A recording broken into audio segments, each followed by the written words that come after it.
পরে একটা ভিডিও করার জন্য উপস্থিত হলাম।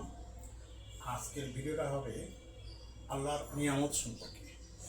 আল্লাহ তাআলা পবিত্র কোরআনের অনেক জায়গায় মানব জাতির জন্য তার যে নিয়ামত সেটার কথা উল্লেখ করেছেন, এবং আমরা মানব জাতিকে এই যে নিয়ামতের কথা, এই অনুগ্রহের কথা বারে বারে স্মরণ করতে বলা হয়েছে।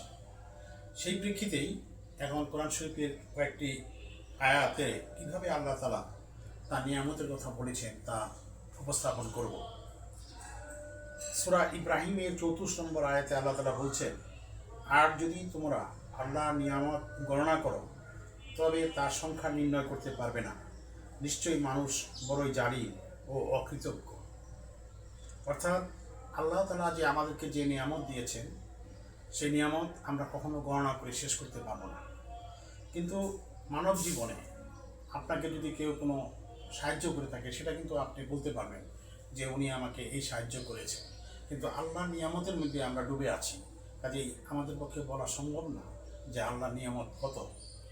তারপরে আরও জায়গায় আল্লাহ তাআলা বলছেন, দৃশ্য অদৃশ্য নিয়ামতের সমাহার, সূরা লুকমান 20 নম্বর আয়াত। বলতেছেন, তোমরা কি দেখোনি যে আল্লাহ আসমান সমূহ ও জমিনে যা কিছু আছে সব তোমাদের কল্যাণে নিয়োজিত করেছেন এবং তোমাদের প্রতি তার প্রকাশ্য অপ্রকাশ্য নিয়ামতসমূহ পরিপূর্ণ করে দিয়েছেন। এখানেও আল্লাহ তাআলা বলতেছেন, আসমান জমিন দুনিয়াতে অসংখ্য জিনিস আমাদের নিয়ামতের জন্য, এবং এর থেকে আমরা প্রত্যক্ষ পরোক্ষভাবে বেনিফিট পাচ্ছি, কিন্তু আমরা হয়তো উপলব্ধি করতে পারতেছি না। এই জন্য আমরা আল্লাহর কাছে কৃতজ্ঞ হচ্ছি না। যেমন ধরনের নিয়ামত সমূহ সূরা নাহাল 18 নম্বর আয়াতে বলছে, যদি তোমরা আল্লাহর নিয়ামত গণনা করো তবে তা শেষ করতে পারবে না। নিশ্চয়ই আল্লাহ ক্ষমাশীল পরম দয়ালু। এখানেও আল্লাহ তাআলা তার নিয়ামতের গুরুত্ব এবং নিয়ামতের পরিমাণের কথা বলছে যে আল্লাহর নিয়ামত আমার নিয়ামত তোমরা কখনো গণনা করে শেষ করতে পারবে না। মানুষের সৃষ্টির ও নিদর্শনের নিয়ামত, সূরা আর রহমান। অতএব তোমরা উভয়ে মানুষ ও জিন তোমাদের রবের কোন কোন নিয়ামতকে অস্বীকার করবে, সূরা আর রহমান।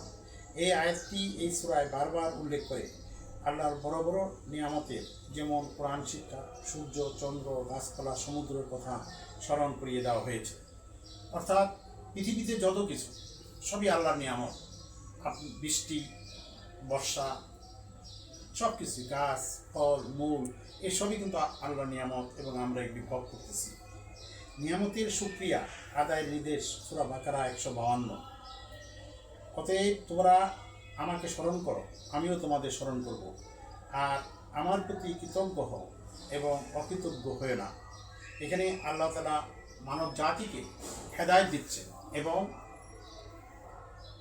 ভয়ও দেখাচ্ছেন যে হয় আমার নিয়ামতকে তোমরা স্বীকার করো এবং আমি যেভাবে তোমাদেরকে জীবনযাপন করতে বলছি সেভাবে করো, নতুবা তোমাদের জন্য কঠোর শাস্তি আছে।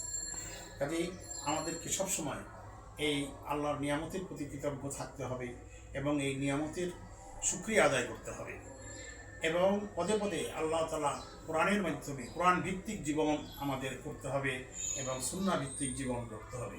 তাহলেই আমরা ইহকাল এবং পরকালের কামিয়াব পেতে পারবো। আসসালামু আলাইকুম।